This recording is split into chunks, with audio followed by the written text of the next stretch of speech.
All right. Hello, everyone. My name is Taverny Rogan, and I'm a registered dietitian. I am excited to be able to give you this presentation and hope that I can motivate you to really think about your nutrition and really treat your body and your sport and your recovery as something really important to care about. So, we're going to get started. I have quite a bit of information here that I'm going to go through kind of quickly, but I am going to be very open to emails, follow-up questions, all of that. So a little bit about my background. I have a bachelor's in biology from St. Mary's College with a minor in chemistry. I then went on to do my master's in nutrition at Boston University, along with my year-long clinical rotations that were necessary in order for me to qualify to sit for the registered dietitian exam. Following that, I moved back to Chicago, where I'm from. I actually grew up in the north suburbs here. I was a softball player, as you can see there, but I always admired all hockey players, but especially my girlfriends who played hockey. I've worked with athletes from all walks of life, from the Northwestern University. I worked in the athletic department for a while with all the athletic teams, football, cross country, volleyball, basketball, all of them. But I've also worked with MMA athletes, people trying to qualify for the Olympics, endurance athletes, swimmers, people training for Ironmans, all of it. I used to be an endurance runner, but I certainly am not anymore. I prefer to lift weights and do yoga. All right, let's dive in. These are the sections of the presentation today. So why fuel, why we call it fuel, why is it so important, especially for athletes? A little biology lesson, which I'm sure you've learned a lot of this already in your different science classes, but I'm just going to do a little recap. We're going to talk about hydration all on its own because it's that important. We're going to talk about what a balanced plate looks like and how you can adjust the balance of your meals depending on how much activity you're doing. And then we're going to talk about the 80-20 rule. And that's really, really important. That's how you make sure that you maintain a good, healthy relationship with food, with your sport, all of that. So let's dive in. All right. Why fuel? So nowadays, fuel is talked about a lot more for athletes. Just a couple years back, when you asked an athlete, how do you become your best? How do you become a winner? How do you get first place? Everybody would talk about practice and training. So why do you practice? Why do you train for your sport? Get better, become stronger, faster, more powerful, prevent injuries. The same thing goes for fuel. Fuel can help you do all of that. If somebody else or your opponent or your teammate isn't paying attention to their fuel and you are, that gives you a competitive advantage. Now, obviously, we want you and all of your teammates to have that competitive advantage, but it takes a little learning and a little thoughtfulness in order to gain that advantage. It's especially important for hockey players. The demand on your fuel sources and on your body in your sport are incredibly high, from losing a bunch of sweat and not having that be part of your blood and circulating oxygen and nutrients to your body, to the amount of calories and stored energy you burn. So hockey players really have a huge nutrient demand on them. All right, so diving right into the macronutrients, we're going to start with carbohydrates. This is, people always ask me, how can I be faster, be stronger? Like, what supplement can I take? What's the best aid that will get me to perform better? And I will always say, and most sports dietitians will say, it's carbohydrates. That is the fuel source and the energy source that your muscle prefers, that your brain prefers, that your organs prefer. So carbohydrates are very important for everybody really, but especially important for athletes because you are always burning through your energy stores when you're training and competing. So we have 3 types of carbohydrates. Usually I make this a little bit of a quiz if it's in person, but we're just gonna run through this. So sugar, simple carbohydrates.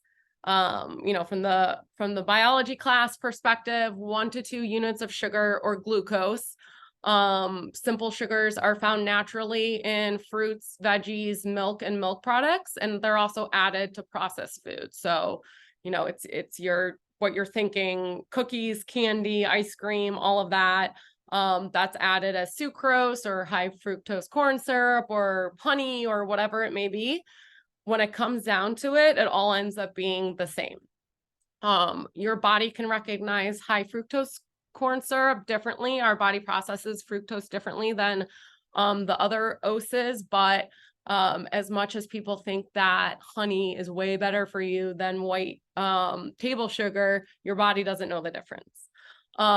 So then we have our starches. Those are our complex carbohydrates. They're made from several units of the simple sugar. So whether that's glucose, lactose, fructose, sucrose is multiple units. And then when you put those all together, it becomes a complex carbohydrate, and it takes our body longer to digest because there are way more bonds to break down to get it down to glucose, the simplest form. It occurs naturally in veggies, grains, legumes. So thinking your complex carbohydrates. And then fiber. So fiber is the only carbohydrate that we cannot get any energy from. It is super complex as well. In fact, it's so complex that our digestive systems can't break it down. So it'll stay in its form and it'll go all the way through our body. So our body cannot digest it. And it also occurs naturally in fruits, veggies, whole grains, and legumes. Now it is added to a lot of foods. If you see inulin fiber or chicory root, they're adding either a artificially made fiber or a fiber that they extracted from a plant. And a lot of people can have some digestive upset from having those added. If you've ever had a Quest bar, it's filled with a bunch of added fiber, and a lot of people get a pretty bad stomachache after that. So fiber is one of those that you do need to be careful with, because if you all of a sudden ramp up your fiber intake, it can really cause some distress. Also, too much fiber can cause both constipation and diarrhea, and too little fiber can also cause constipation and diarrhea. So it's all about finding that balance. All right, so why are carbohydrates so important? So your body uses carbohydrates as its main fuel source. All sugars and starches are broken down to glucose. So glucose is absorbed. So you eat, your body breaks it all down. It's absorbed into your bloodstream as glucose, and then it circulates in your body to the tissues that need it. Now, if a tissue doesn't need it, then it's going to be stored. First, it'll be stored in your muscle. And then once your muscle stores are all the way filled up, we like to say topping off your glycogen stores. You want to have all of your muscles filled up before you compete, before you train, because your muscles during your activity, whether you're lifting weights or whether you're sprinting on the ice, your muscles have to use the fuel that's in your muscles to do the work. So like I said, we store the glucose in our liver and muscles as glycogen. The glycogen in our liver is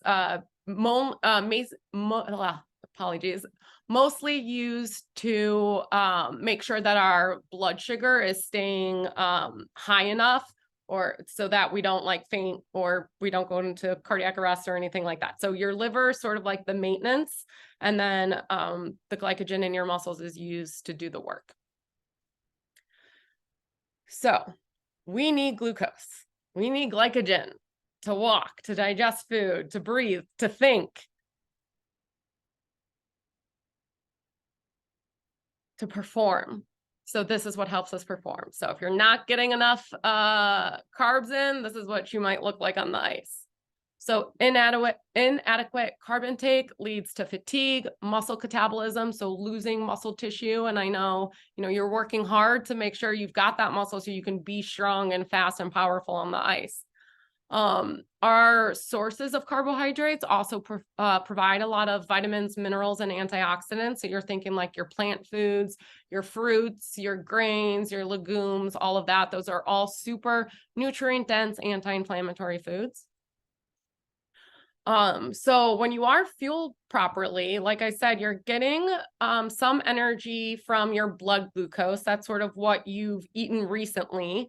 And then you're also getting energy from your glycogen stores. That's what you've eaten, prior to that. So your body's always going to make sure that your blood glucose is staying consistent first, then fills up the liver, and then it will start to fill up your muscles. So eating carbs at every meal and snack, especially before and after training, is super important in making sure that you have the energy to perform at your best. All right, so what are carbohydrates? These are all different sources of carbohydrates that are great, great options for an athlete. So when you're thinking, if I need one of these at each meal and snack, which of these can I pick from to be sprinkled throughout my day? All right, protein. Proteins are amino acids bonded together. There are a lot of functions that protein, have in our bodies, especially for athletes. They provide structure to your cells in the body. They're the building blocks of muscle. So in order to build muscle, we have to have enough protein in our diet. They support the structure of bones, ligaments, tendons, all of that helps contract muscles. And protein foods, especially the high quality protein foods, are typically great sources of B vitamins, zinc, calcium, and iron, all really important for immune health, all over good health and performance. All right. So athletes need more protein than non-athletes because you are creating stress on the body, whether you are, you're in practice, you're weightlifting, you're training, you're competing. You're actually tearing down your muscle tissue while you're doing that. And it's after in your rest periods that your body is looking for enough protein to come in and help repair all of those tissues. So you need that source of protein. So we have what's called an amino acid pool in our body that we want to keep filled up all the time. So again, it's consistency that is going to be key. That's a huge theme in fueling, is your consistency. Doesn't need to be perfect. Like I said, that whole 80-20 thing we're going to talk about in a bit doesn't need to be perfect, but you do want to be as consistent as you can be. So that muscle tissue is going to give you your strength, your power, your speed, and also is going to help you prevent injury. Protein, dietary protein, also helps keep you satiated. And the more muscle you have, the more, the faster your metabolism is going to work. So as you can see, whether you are resting or exercising, protein is really important for muscle tissue. So again, it's going to be that consistency piece. So here are some great options: vegetarian and animal-based proteins. All of these will give you what you need. Variety, I always like to say variety is great because each option is going to give you a different combination of the macronutrients, which we're talking about right now, and then the micronutrients, the vitamins and minerals. So again, we're thinking about getting protein throughout the day, definitely at your meals and definitely after training and competing. You don't need protein right before you train or compete, but if you like, if you want to do like some cereal and yogurt, that's totally fine. It won't be detrimental to your performance. All right, dietary fats. Fats are also an important part of a healthy, balanced diet.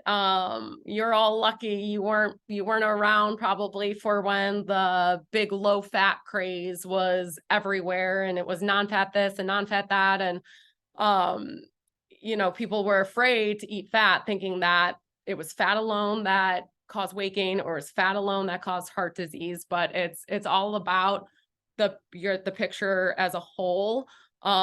Just like one healthy meal or one healthy food won't make you the healthiest person, one unhealthy meal or one food in particular won't make you the unhealthiest person. So it's all about the pattern, what you're doing day after day. So fats, my favorite part of fats is providing taste and satiety, which is that feeling of fullness and feeling like you're satisfied. But they also help us absorb vitamins. They're important for cell and heart health, if you're eating the right kinds. And all around important for signaling. So like whether it's a hormone or vitamins or different nutrients that need to be able to talk to each other, our cell membranes are made up of fat, and dietary fat is important for keeping those healthy. So not all fats are created equal, as I alluded to before. There's 4 types. So we have monounsaturated fatty acids. You get those in vegetable oils, nuts, seeds, olives, avocados, also olive oil and avocado oil. We want to increase those. And then polyunsaturated fatty acids, we find those in vegetable oils, fish and seafood, and in actually some nuts and seeds as well. Omega-6s, we get a lot of those already. Canola oil is in a lot of our packaged food products, and that's an omega-6. What we don't get enough of, or Americans typically don't get enough of, is omega-3s. We want to increase those because they increase our good cholesterol, lower our bad cholesterol, and are anti-inflammatory. Really important for brain growth and development. Like I said, anti-inflammatory. Important for the prevention and treatment of different diseases found in fatty fish, salmon, sardines, walnuts, flax seeds, chia seeds. All right. So saturated fat, this is the one that we want to eat a low to moderate amount of. This is the fat that comes from animal products. So meat and dairy products, it's, you're thinking like the full fat varieties, some full fat cheese here, in small amounts here and there, totally fine. Always looking for leaner cuts of meat, especially red meat. And, just wanting to keep this to a low to moderate level. Trans fats are the ones that we want to get rid of completely. So those are the types of fats that are typically, we're not eating natural versions of them as much as we're getting it from packaged foods, where food companies use partially hydrogenated oils, which make them a trans fat in order to elongate the shelf life of a food. We want to avoid these because not only do they increase LDL, the bad cholesterol, but they lower the HDL, the good cholesterol. So some great sources of healthy fats. Oop, I went a little fast there. We'll go back. So the cheese, sour cream, butter, creamy dressings, full fat dairy, and animal meat, we want to have in moderation. You do not need to get rid of them completely, but it's just being careful with the amount that you're having and the frequency in which you're having it. And then the ones on the left are the ones that you want to be having on a regular basis. So hydration.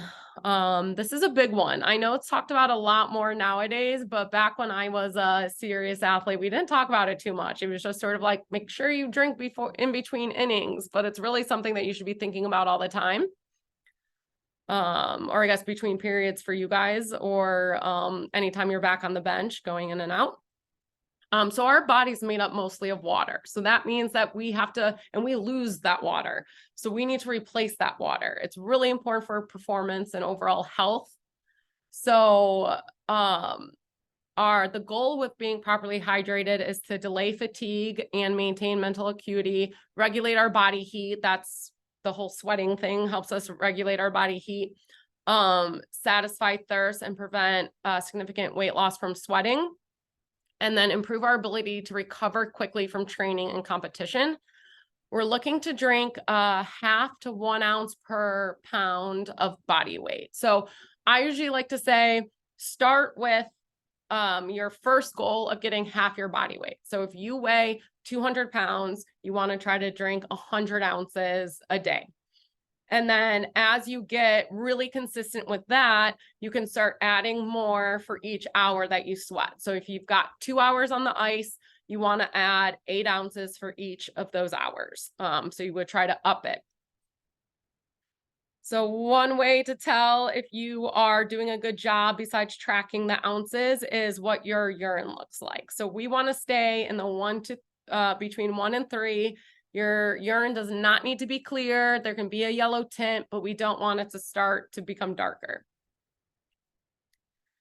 So there are some fun ways to, make it a challenge and make it a new habit of drinking water consistently or hydrating consistently, using an app, marking a water bottle and say, trying to get 30 ounces by noon or, 80 ounces before practice, something like that. Adding fruit to your water can make it a little bit more fun, and those high water content fruits like watermelon, other melon, grapes, cucumber, veggies as well, those add to your overall intake of fluids per day.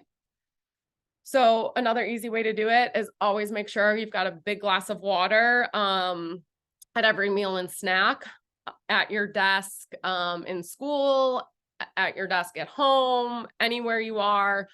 Just make sure you've got your cup. I actually really need to refill right now. I've only got like a little bit left. I actually have smoothie, water, seltzer, tea. So just on my desk alone, I've got 4 different drinks going, and that's one of the ways in which I make sure that I stay hydrated. All right, balance plates. So this is where it really gets fun. I do love the science stuff because I'm a science nerd, and I can talk about metabolism and all of that all day, but helping athletes apply it to their day-to-day is the really fun part. And usually when I'm doing this is more of an interactive section, but I'm going to run through this, and then hopefully you and your teammates will want to exchange ideas and come up with ways in which you guys can build balance plates. So the balance plate concept is something that I know is taught in a lot of high school health classes now, junior high health classes. It's something used countrywide from the USDA to just help people think about how they can make each of their meals balanced for, the macronutrients balanced, the portion size balanced, getting in all the different macro and micronutrient needs. But for an athlete, you got to think about it a little bit more strategically. So depending on what your day looks like if you've got training before school and then you've got a practice after school, you got to think, okay, my nutrient needs are different than if I, was having a rest day and I didn't have anything at all. So this is your opportunity to really dial this in. And if you decide that you want to play in college, your sports dietitian is going to be using this as the model. These plates that I'm showing you right now are actually what the USOC, so the United States Olympic Committee, their performance nutrition department uses for their athletes. So, build your balance plate. So this is for like an easy training day, rest day. We're not going to talk about weight management at all because that is a very complicated and individualized topic. Think of this as just easy training or rest day. So we have 50% of the plate, fruits and veggies. This can be frozen, this can be fresh, this can be grilled, this can be sauteed. Even if it needs to be as simple as, some canned pears that are, they're canned in just the fruit juice or just water, not the syrup, that works too.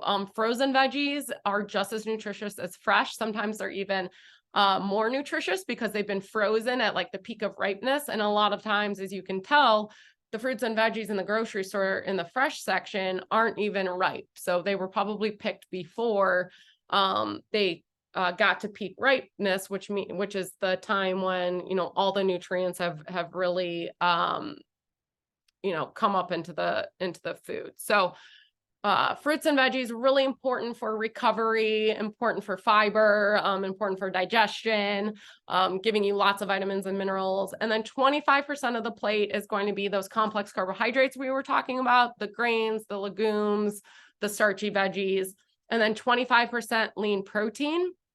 And then the additionals there are, your fats, your healthy fats, any flavoring, and then of course, hydration. So if you just have, like, say you're doing some PT or you're doing a yoga class or you're doing nothing at all, this is sort of how you want to think of each of your meals, as being 50% fruits and veggies, a quarter complex carbohydrates, and a quarter lean proteins. And then on the moderate training day, so this is like you've got one practice or you've got one game and you know that you're not going to be, sweating for several hours in that game. Like, maybe you're playing half of it, maybe your minutes, I know in hockey, it's a little different. It's based on minutes, but this is a day when like you really don't feel completely gassed and like worn out by your activity. Here, we're gonna lower the fruits and veggies a little bit and increase the complex carbohydrates, because we really want you to have enough carbs to make sure you're topped off before your training or your competition, and then after you're able to replace what you burned up through your muscles, because that's going to be really important for your recovery. So again, complex carbs, lean protein, veggies, and the as you can see, the USO plate actually for this one makes all veggies on the plate and then some fruit on the side, which that works too. Like you could really, you don't need to be afraid of eating, too much grain, the healthy complex carbs and fruit, as long as, you're really listening to your body. All right. And then we have hard training day or your competition day. This is when you really need to increase your carbohydrate intake even more. And you don't need to worry about the veggies as much. They're still important. We still want you to get them in there, but we're really prioritizing those complex carbs. So that's like 2+ workouts, really hard competition day. All right. So the 80-20 rule. So this is our way of looking at fuel as a strategic thing for your performance and for your health and all of that, but then also really still enjoying your food. I don't want you to be afraid of eating foods that aren't, on the list I gave you, that aren't considered, fuel foods. We need a balance. You can't, especially in today's day and age where we're just surrounded by food all the time, you can't restrict yourself from the foods that you really enjoy, but might not be that nutritious, because the more you restrict those, the more you're going to obsess about them. And that can lead to binge eating and all sorts of issues with food. So this is the non-diet approach. Diets don't work. They're short term. If you've ever seen an adult try to diet, it seems like they have to diet over and over and over again, because they can do it for a certain period of time, but then they hit a wall, and sometimes it's like all heck breaks loose and they end up, going the exact opposite end of the spectrum. So we want to make it more of a lifestyle. We want to make it sustainable. And you're a person too. You're not an athlete 100% of the time. So you should be able to enjoy food. So we're thinking 80% of the time, 70% of the time, whole, natural, nutrient-dense foods. 20% of the time, indulge in moderation in whatever you want. It doesn't matter if it's salty, sweet, packaged, gourmet, enjoy it, whatever your favorite is. Food is meant to be fuel and fun. And so the last thing you want is to be worrying about food all the time and having that worry take away from your focus on school, on your friends, on your family, and on your sport. All right. So that is all I have. Today I am so happy to have the opportunity to talk to you all. I will make sure that my email is made available so that if anybody has questions, they can reach out and ask me. I am happy to answer any questions that were on the slides or anything I said that wasn't clear. And I wish you luck in your season. Go get them, believe in yourself, and have fun with the fuel and have fun with your season. All right, bye.